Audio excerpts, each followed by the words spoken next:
Go ahead and have a seat. Welcome to Village Church. If this is your first time here, my name's Steve. I'm one of the pastors here at Village Church. And as always, I'm thankful and grateful to see each and every one of you. If you have a Bible, go ahead and open it to 1 Samuel chapter 20. We'll be there for the majority of this morning. At the end of the service, we're going to celebrate baptisms this morning. We have 15 baptisms total on the schedule for today. Of course, we thank God for that. But we are well into the section of 1 Samuel that talks about the conflict between Saul and David as its central focus. Israel, just to recap the book for you, asked God for a king in rebellion against God's rule. They had rejected God's kingship and an idolatrous desire to be like other nations. And so God did give them, by his grace, a king as they had requested. He gave them Saul. But the source of Saul's kingship pointed toward the ends of his kingship. His kingship began with rebellion against God, and that is how the life of Saul really would be defined towards its very end. He rebelled against the commands of God because he sought to be self-sufficient rather than God-dependent. And this led him into a path of rebellious disobedience that he would not repent of. And the consequences of his refusal to be faithful to God was that God removed the kingship from his bloodline. And then, of course, we saw in the text that God led Samuel to anoint David as king over Israel. This kingship would not begin, though, until Saul's death. But because of God's favor on David's life, he rose to prominence in Israel through a series of military victories, beginning with his victory over Goliath, in which both his faith and his courage were showcased. This made Saul very jealous of David. Even though God had removed his presence and favor from Saul, Saul continued to fight for his kingship, even seeking as far as to kill David, thinking that would undo somehow the plan of God. In an interesting turn in the narrative, we see David becoming close friends with Saul's son, Jonathan. Even though he would never become king, Saul made a covenant to support and help David throughout the rest of his life. This commitment was founded, though, on their mutual faith in God above every other human relation that they had. Chapter 20, then, is going to show us the implications of Jonathan and David's faith in God as well as covenant with one another. While Saul would seek to use his relationship to destroy David, Jonathan sought to display God's love as well as God's faithfulness to his covenant and his people. This represents the covenant God makes through the gospel with all who trust in Christ, all who are part of his church. It's instructive of how we should view ourselves in this world as we seek to be faithful to God in our relationship and our commitments in life. Like last week, chapter 20 really does show the juxtaposition between friends and enemies. But the focus of chapter 20 is going to be the love that is revealed through covenant faithfulness, as well as hostility that arises with those who reject God's faithfulness, applying in real life situations. And start reading with me in verse 1 of chapter 20. Then David fled from Naioth in Ramah and came and said before Jonathan, "What have I done? What is my guilt? And what is my sin before your father that he seeks my life?" And he said to him, "Far from it, you shall not die. Behold, my father does nothing either great nor small without disclosing it to me. And why should my father hide this from me? It is not so." But David vowed again, saying, "Your father knows well that I have found favor in your eyes, and he thinks, do not let Jonathan know this, lest he be grieved. But truly, as the Lord lives, and as your soul lives, there is but a step between me and death." Then Jonathan said to David, "Whatever you say, I will do for you." David said to Jonathan, "Behold, tomorrow is the new moon, and I should not fail to sit at table with the king. But let me go, that I may hide myself in the field till the third day at evening. If your father misses me at all, then say, David earnestly asked leave of me to run to Bethlehem, his city, for there is a yearly sacrifice there for all the clan. If he says, good, it will be well with your servant. But if he is angry, then know that harm is determined by him." Number one this morning, one of the applications I want you to see from this text is that you need to watch out for deception from sinners. You need to watch out. You need to beware of the deception that is always going to come from the sinful towards those who are believers. Sin blinds people to reality. Sin deceives unbelievers. The showcase of chapter 20 really is this amazing friendship between David and Jonathan. And it is a grace of God if you know a friendship like this in your life. The plot, though, through which the depth of their friendship is going to be seen through Saul's continued plans to kill David. Verses 1 through 7 really set the stage for the conflicting views of how to deal with Saul's sin. Jonathan is confident that David will be safe for two reasons. The first reason that he believes David will be safe is that David is righteous. David has done nothing wrong. But the second reason that he has is where the deception lies. He believes that his father tells him all of his plans.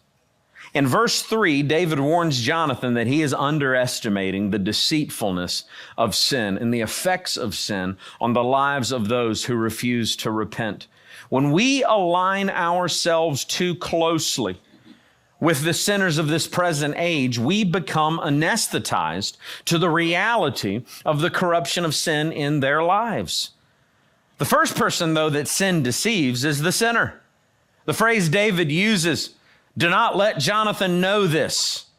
What he is he's kind of telling Jonathan, you need to understand the mindset that your father has. He's living a life of deception, and that is what's going to cause him to seek to deceive you. David points out that Jonathan is underestimating just how deceived his father is and the lengths that the wicked go to accomplish their sinful pursuits. You must be on guard for both the effects of sin as well as the results of sin at all times. Numbers 32:23 is the text that all good Baptist parents warn their sons about. Be sure your sin will find you out. You're never going to get out of it. You're never going to go through your life unscathed by the reality of your sin. Saul would pay the price for his sin ultimately, but here's the key. What you see, I hope, throughout all of these narratives is that Saul is already paying the price for his sin. Saul, as we talked about last Sunday, was already living under the judgment of God.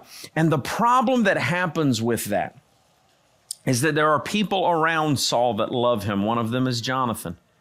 And that sentimental notion of what you want someone to be like can oftentimes blind you to the reality of what is actually going on in their life. Sometimes we look at a person's life, and if we're not on the outside, we see them differently than people that are disconnected from them. People that are on the outside that don't have a sentimental notion for them look at them and they're like, this person is a train wreck.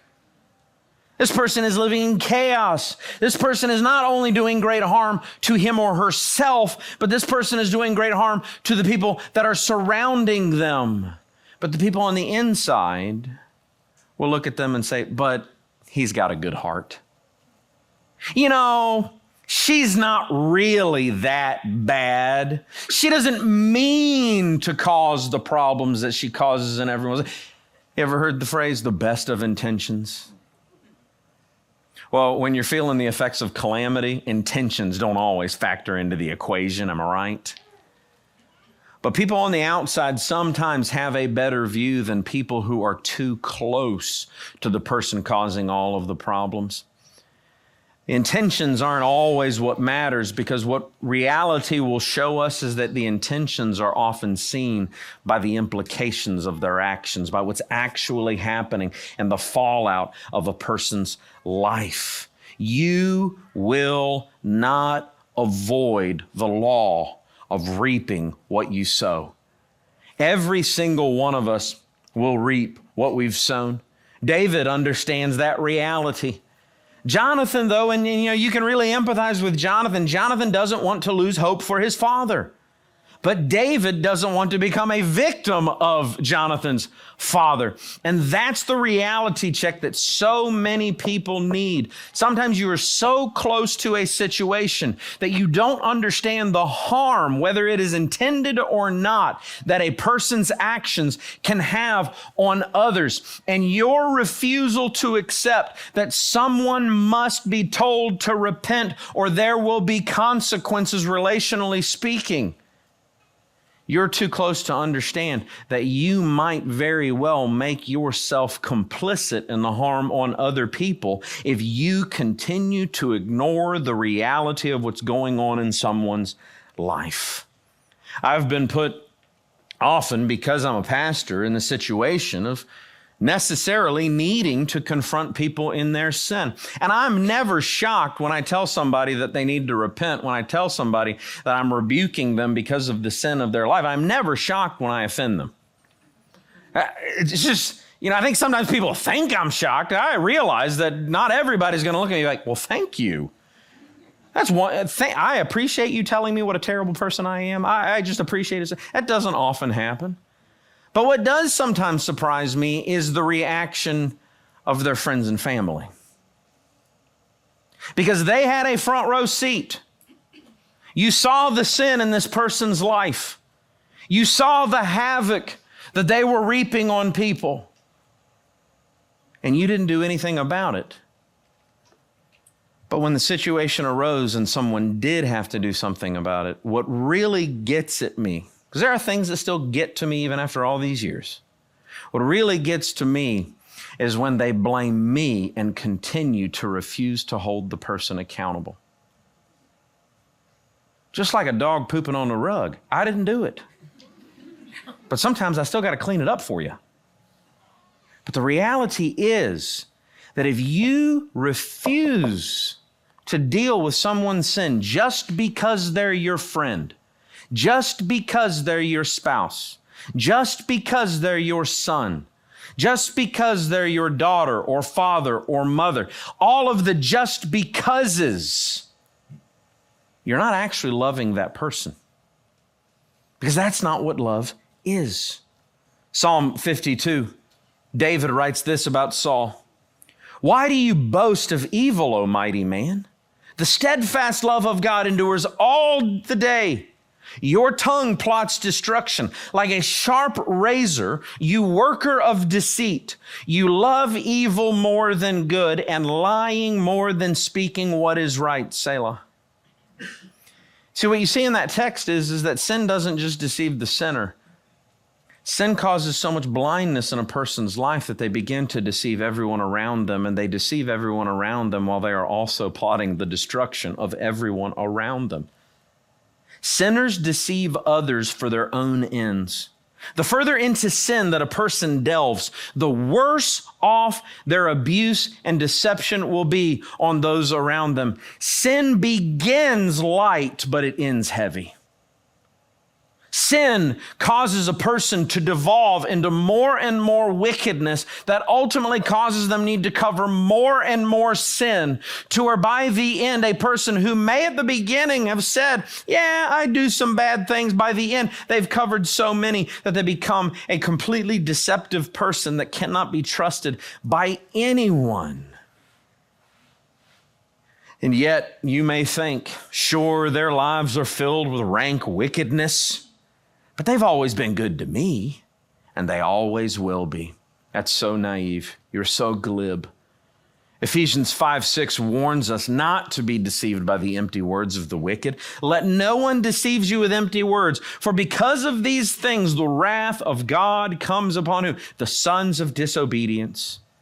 The sons of disobedience in Paul's letters are always the people who are destined for God's wrath. And the longer they live in that direction, the more deadly their influence will be.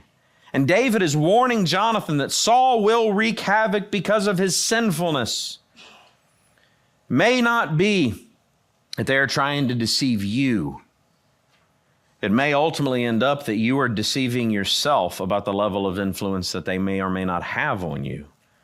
Friend, you cannot allow the danger of wicked influence into your life. Open your eyes to the reality and deal with it. David's life was very much at this point in Jonathan's hands. And Jonathan needed to be sober of the reality of the situation. And my question to you is, are you sobered to what is actually going on in your life? But then continue in verse 8.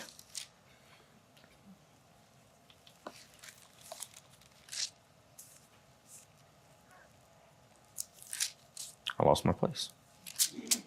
Sometimes that happens. Therefore, deal kindly with your servant, for you have brought your servant into a covenant of the Lord with you. But if there is guilt in me, kill me yourself. For why should you bring me to your father? And Jonathan said, far be it from you. If I knew that it was determined by my father that harm should come to you, would I not tell you? Then David said to Jonathan, who will tell me if your father answers you roughly? And Jonathan said to David, come, let us go into the field. So they both went out into the field. And Jonathan said to David, the Lord, the God of Israel, be witness. When I have sounded out my father about this time tomorrow or the third day, behold, if he is well disposed toward David, shall I not then send and disclose it to you? But should it please my father to do you harm, the Lord do so to Jonathan, and more also, if I do not disclose it to you and send you away, that you may go in safety. May the Lord be with you as he has been with my father. If I am still alive, show me the steadfast love of the Lord, that I may not die. And do not cut off your steadfast love from my house forever. When the Lord cuts off every one of the enemies of David from the face of the earth. And Jonathan made a covenant with the house of David, saying, may the Lord take vengeance on David's enemies. And Jonathan made David swear again by his love for him, for he loved him as he loved his own soul. Number 2 this morning, Christian love is about covenant faithfulness. Christian love is about covenant faithfulness. The steadfast love of God is our victory, but it is also our example. Getting to the truth of the matter, as I said, is vital for understanding how to deal in this world. But as we covered last Sunday, strategy is essential, and that is what Jonathan and David really are doing in these verses. You must consider how to deal with the wicked in this life. For David's strategy to work, though, there was one important facet. He had to trust Jonathan with his own life for the strategy to work. Loyalty matters. You know, the gospel of Jesus Christ is a covenant that God has made for his people.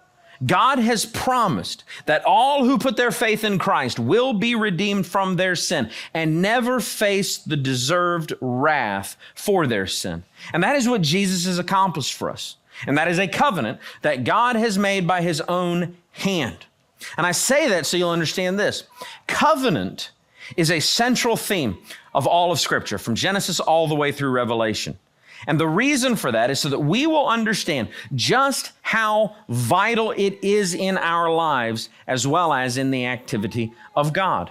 And this narrative actually presents that very clearly for us to understand. Now, this covenant between Jonathan and David, as we saw a few weeks ago, started in 1 Samuel chapter 18. It presented Jonathan bestowing his title, his princely garb, onto David as a sign of the covenant that they had with one another. And here, David is reminding Jonathan of the covenant, but also presents the meaning of love within the concept of covenant. If you look at verse 8, sometimes in the English, we don't get the full thrust of a term. When he says, deal kindly, that's actually the Hebrew word hesed. Hesed is not an emotion nor a feeling. Instead, what that term actually means, when he says deal kindly, he's saying, show me a sense of love and loyalty that is from a place of mercy and compassion in the way that you are going to act towards me. But what's fascinating is that is the same term that is used in verse 14, where David asks the same steadfast love to be shown from God. It's the love that God gives to his people. But then in verse 15, It's restated again that Jonathan must commit to the same steadfast love that God has given to his house forever. This term is used in the continuous refrain in Psalm 136 to describe the steadfast, or hesed, the love of God and the kindness that he shows towards his people. Now, if you read Psalm 136, it seems repetitive because he says the same refrain over and over again. But verses 1 through 3 give us the main context. He writes, "Give thanks to the Lord, for he is good. His steadfast love endures forever. Give thanks to the God of gods, for his steadfast love endures forever. Give thanks to the Lord of lords, for his steadfast love endures forever." Now, the only way to fully understand the covenant as well as the concept of love that we're talking about here is to look to God, our Creator. He is the covenant God, and he is the covenant maker. And so in this sense, not only do we have victory because of his steadfast love or his covenant love towards us, his people, through Jesus Christ, but he is also an example for us to know how to live out covenant love in this world. And that is something that is greatly lacking, even in our definition of love in the modern age. David points specifically to the covenant faithfulness of God as the level of commitment that Jonathan must live out towards him. And in verses 16 and 17, when they renew this covenant, it is undergirded by their covenant commitment to whom? To God, stating, "The Lord's vengeance be upon David's enemies," which is both Jonathan and David's expectation about how all this is going to turn out. And so we have to understand that when we look at texts like this about the covenant that Jonathan and David are making to each other, and that covenant is representative of a covenant that God has made towards his people, and that in that not only is it a victory, but it is also the example that Christians must follow. It leads us to the conclusions that Christians must take seriously our covenant with God, but also our covenant with one another. You see, the Bible knows nothing of a nominal Christian. You need to understand that. The covenant that God makes with us in the gospel is binding on every part of life, as well as the implications and declarations that it makes over our lives. It goes so far that in the context of 1 Samuel 20, the tie that binds Christ to Christians is deeper than the tie that binds human father to human son, as is reflected in this passage between Jonathan and David. Further, it has implications for the tie that binds Christian to Christian. That is why texts like Galatians 6:10 implore us about our commitment to helping other Christians as a primary commitment above other people. He says, as we have opportunity, let us do good to everyone. And then he qualifies it. See, we don't like it to be qualified because we like to live with this kind of pie in the sky notion. Well, I'm doing good. Some people receive it, but you don't want to get specific about it. But Paul gets specific. He says, especially to those who are of the household of faith. In other words, there are primary relationships in your life. And he says, a primary place that you are to do good in this world is that you are to show a different love to Christians, because the tie that binds you with other believers is greater than the tie that binds you to anyone. 1 John 4:20 and 21. In this context, he says that you have to have love for your brothers. This is about Christians proving their love for God by showing covenant love to other Christians. That's the identity of the brother. You cannot be a follower of Christ and hate Christians. You can't do it. That's why it's so offensive to God when people say, well, I love Jesus, but I hate the church. That would be like you telling me, Steve, I'm a great fan. Now, nobody says this because it usually goes the opposite. But they say, Steve, I'm a huge fan of yours, but your wife, oh. I can tell you one thing. Our relationship's not getting off to a good start if that's a starting point. That's the same way God feels about his church. And he expects Christians to act the same way. And so while the church is wildly imperfect, while the church, yes, is filled with sinners, Paul makes a statement of which he believed himself to be the chief of sinners. That should be the humility that every Christian has. I don't deserve to be here. The grace of God has brought me into this people. But God has a perspective of his church where he's viewing his church through the righteousness of his son, Jesus Christ. And so when you belittle Christians, God takes that personally because he says you're belittling his son. Because his son is the one who bought the church with his own blood. And that's why, and this is a very hard step for some people in their discipleship, you have to understand your Christian commitment. Now hear me. Your Christian commitment outweighs your commitments to anything extra biblical. There are amoral things in this world. There are things that you're going to have to do whether or not you are a follower of Jesus Christ. I mean, I have to go to the grocery store just like everybody else. I do it as a Christian, but I still have to buy bread. That's just a common sense, practical thing from the church. Now, I know there are some of you who are like, Steve, make your own. You don't know what they're putting in it. And I am so happy in my ignorance. All right, I'm just so joyful about how ignorant I am, what's in some of the things I eat. But here's the key. There are some people in the growth process of discipleship that as you mature in the faith, you realize that you need to sacrifice things that don't build your faith in Jesus Christ so that you can have greater commitment to the church of Jesus Christ, to faith in Jesus Christ, so that you can grow in your faithfulness to Jesus Christ.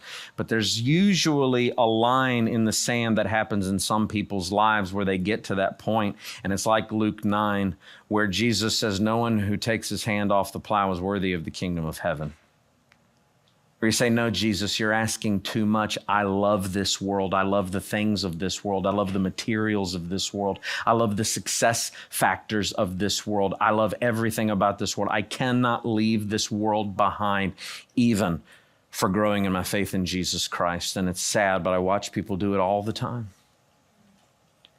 Jonathan's mission in this text is very simple. Find out if Saul had covenant love for David, because Jonathan still believes his dad's okay. He said, David, you'll be all right. My dad wouldn't do it. And David says, okay, let's find out. But here's the covenant where it comes in. And can you even imagine how hard this was for Jonathan?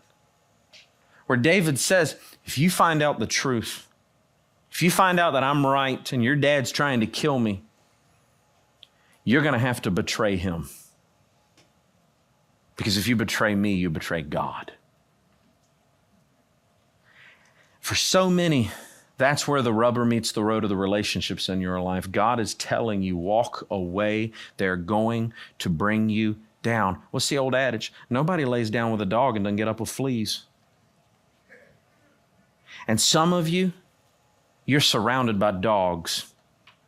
You have no wise influence in your life. The world is a greater influence than the church is in your life.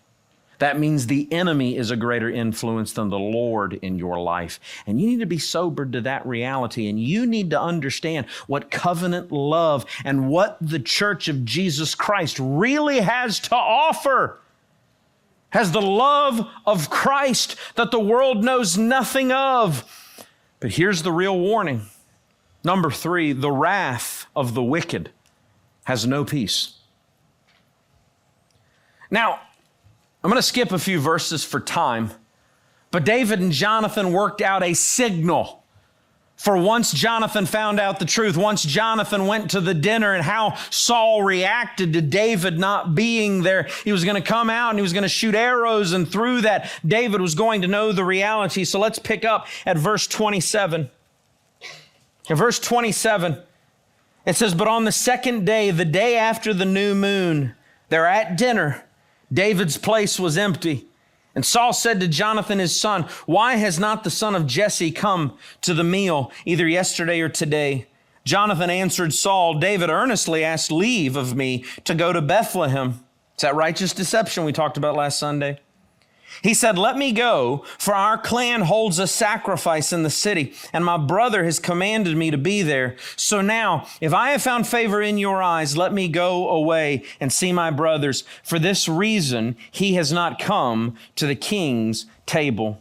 Then Saul's anger was kindled against Jonathan, and he said to him, 'You son of a perverse, rebellious woman.'" Now, that's not a nice thing.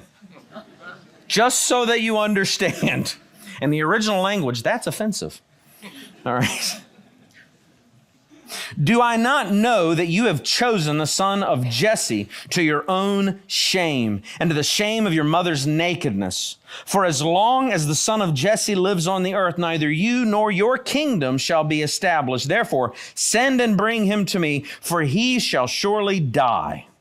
Then Jonathan answered Saul his father, "Why should he be put to death? What has he done?" But Saul hurled his spear at him to strike him. So Jonathan knew that his father was determined to put David to death. Jonathan was slow.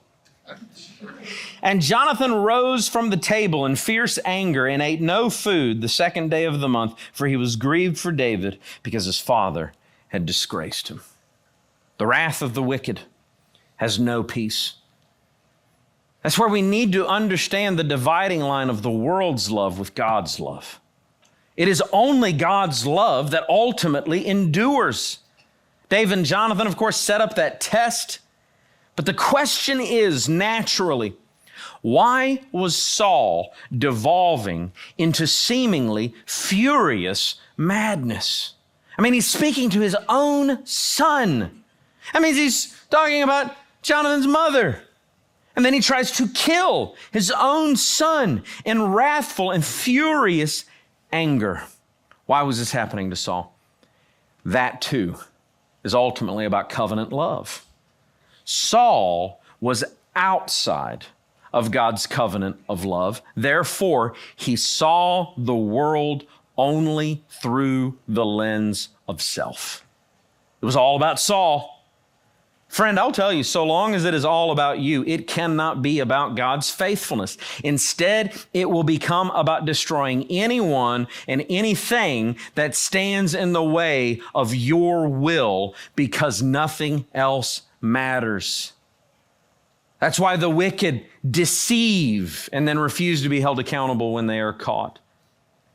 And that's why they ultimately seek harm of God's people. As you can see, David was right about Saul, and Jonathan found out firsthand. Jonathan found out the hard way. Saul rebelled against God, and he was continuing to dig deeper and deeper into deception and wickedness. His jealousy, his insecurity were the source of his wrath. There is no peace when you sit under the wrath-filled judgment of God. You'll never find it. This led to the wrath of Saul, which generated chaos. Look at it. It's chaos, conflict, unease, not just in his life, but since he has all of those things, what's he trying to do? He's trying to inflict it on everyone around him. Have you ever met anybody that miserable? They're so miserable that they can't wait to get you to join them. Friends, that's not a good place to be, nor is that a good person to let influence your life. Friends, wickedness always extends out of the person's life, and it always ends up getting inflicted on the lives of others. If you ever wonder, it seems unreasonable when this person or that person, even a loved one, lashes out at you, and you're like, I don't even understand why they're lashing out at me. I'll tell you why. That's what wickedness does to a person. Wickedness puts people in a position where they act in unreasonable ways. 1 Samuel 20, verse 30, though, shows therein following the chaos of sin. I will tell you, sin is malignant even in the immediate family context. Saul was so overwhelmed by his sinful selfishness that he hates his son for being a barrier to his own perceived greatness. This is not about Saul's desire for Jonathan to be king. I know that's what he said. This has nothing to do with that. This has to do with Saul's legacy. This has to do with Saul's greatness. And Saul says, if I'm going to be in hell, everyone's going to be with me. Because that's the deception of the wicked. This is not about his love for Jonathan. This is actually about the fact that sinners, people apart from the covenant of God's love, they are only capable of actual hate. See, the world's version of love is not love at all. The world's version of love is based on sentiment. The world's version of love is based on emotion. That's why marriages outside of the covenant of God's love devolve. Christians do it too. Christians or professing Christians will enter into a marriage relationship, but still you've not thought through what is that marriage relationship ultimately based on? If it's based on looks, guess what? We all get ugly. I don't know if you've noticed, but nobody's found the fountain of youth yet. All right? We're all going to get fat. We're all going to slow down. We're all going to have bad backs and hips, and we're all going to get wrinkles, gray-haired, and man, it's moving backwards, that hairline. Uh-oh. One of these days, I ain't going to be able to get it as high as I do right now. That forehead just keeps getting bigger. I wake up in the morning, I say, wait a second. I got some northern movement. Not good. Mid-40s are a bad place to be, friends. The covenant of marriage is about God's commitment to his people through Christ. The covenant of marriage is about a love that's unbending, about a love that's total commitment, about a love that is about the other more than it is the self. A love that says, I will be here until the day one of us dies. Now, the fact is, maybe you're going to do some tap dancing the day they die. I don't know. But you're committed to that person no matter what. You see, friends, where does that type of love come from? While we were yet rebellious sinners, what did Christ do? Christ died for us. The only real love in this world is the love of God for his people. The wicked, though, they only know how to destroy. You have to be sobered to it. Look at Romans 3. Listen to verse 13. Their throat is an open grave. They use their tongues to deceive. The venom of asps is under their lips. Their mouth is full of curses and bitterness. Their feet are swift to shed blood, and their paths are ruin and misery. And the way of peace they have not known. That's usually the one that we pay attention to the least because it's the least, interesting. It's not a snake. But that's probably the most vital to understand the impact on life. They can't have peace. Why? Look at the last line. There is no fear of God before their eyes. They don't have the covenant love of God. They don't have the reverence necessary for understanding what it is to have the Creator when you are the created. Many of you perceive unbelievers as existing in some neutral plane. No, friends, the fact is that's not true. They are not a blank canvas. They are a corrupt creation. Yes, they need the gospel. We must take it to them, but you must not pretend that they are neutral when they reject it. Sin has massive ramifications on a person's life, mind, and outlook. Again, David wrote Psalm 141, keep me from the trap that they have laid for me and from the snares of evildoers. Let the wicked fall into their own nets while I pass by safely. Those without the peace of God seek to harm those who have the peace of God because they cannot have peace within themselves. The good news, number 4, is the only real peace is within a covenant with God. Look at verse 35. In the morning, Jonathan went out into the field to the appointment with David, and with him a little boy. And he said to his boy, "Run and find the arrows that I shoot." As the boy ran, he shot an arrow behind him. And when the boy came to the place of the arrow that Jonathan had shot, Jonathan called after the boy and said, "Is not the arrow far beyond you?" That was the signal that David was in danger. And Jonathan called after the boy, "Hurry, be quick, do not stay." So Jonathan's boy gathered up the arrows and came to his master, but the boy knew nothing. Only Jonathan and David knew the matter. And Jonathan gave his weapons to his boy and said to him, "Go and carry them to the city." And as soon as the boy had gone, David rose from beside the stone heap and fell on his face to the ground and bowed 3 times. And they kissed one another and wept with one another, and David weeping the most. Then Jonathan said to David, "Go in peace." What a strange thing to say. Go in peace. Because we have sworn, both of us, in the name of the Lord, saying, "The Lord shall be between me and you, and between my offspring and your offspring forever." And he rose and departed, and Jonathan went into the city. The only real peace is within a covenant with God. Love is objective, friend. And it has a source, and that source is God. Why say it like that? See, culture has reduced, because it's outside of God's covenant, love to a temporary state of being. You fall into it, you can fall out of it.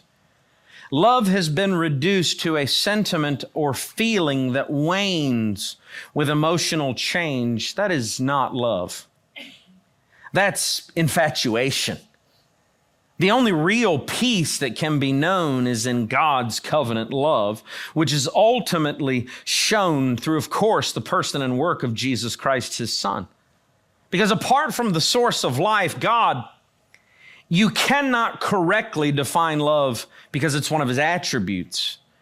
As seen throughout his actions, throughout redemptive history, the climax of which being the gospel of Jesus Christ and the perfect love of God received by a person is seen in Romans 5:1. Since we have been justified by faith, we have peace with God through our Lord Jesus Christ. That's a text that summarizes the entirety of the gospel. God declaring that you have the righteousness of Christ because you have submitted to his lordship because of what he has done on his cross. He took my sin and I have received his righteousness. That is the covenant faithfulness of God. That is the definition of love. And in a world where divorce happens simply because someone is unhappy, that is foreign to the sinner.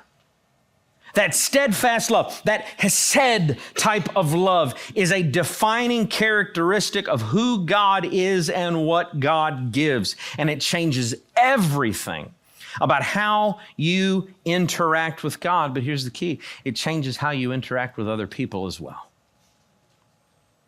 Because God then becomes your peace, even in the middle of storms. And like I said in verse 42, we skip over these things. When Jonathan looks at David and he says, "Go in peace," that seems like quite an ask. It's like, by the way, the king wants you dead. Go in peace. So wait a second. How? How could David possibly go in peace? Isaiah 26:3 says this, "You keep him in perfect peace, whose mind is stayed on you because he trusts you." No matter what anyone is doing to you, no matter what is happening all around you, mountaintops, the valleys below that you don't want to be in, one of the most amazing implications of the gospel of Jesus Christ is no matter what's going on in the world around you, you could be standing in the middle of the fiercest tornado anyone has ever experienced. And because of your trust in God through Jesus Christ, you can have peace. Do you have a love like that in your life?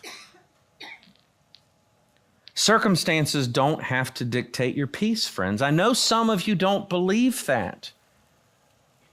But I tell you, circumstances don't have to dictate your peace. Because when you have Jesus Christ, you have everything, no matter what happens in the life you're living in this world. Saul could not find that peace. But David and Jonathan, even in the face of Saul's violence, could always have that peace. You can have peace too, friend, if you will submit to the covenant of grace only found in Jesus Christ. A few application points this morning. Beware of the consequences of sin's deception. You have to keep your eyes open. You have to be sobered to the reality. Sin has consequences. Yes, your sin has consequences, but so does the sin of others if it's around your life. Secondly, follow the example of God's steadfast love through your commitments. What are you most committed to in this world, and how is that showing the covenant love of God in this world? Thirdly, watch out for the wrath of the ungodly. Watch out for it. You might not be feeling it right now. Boy, you surround yourself with enough people who are filled with sin and don't know the love of God, it's coming. Be careful.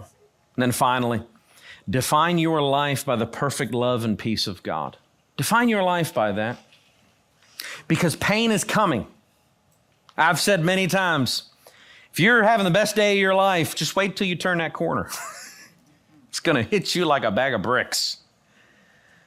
Suffering is going to happen in this life at one level or another. And in that moment is when your faith is shown as counterfeit or genuine.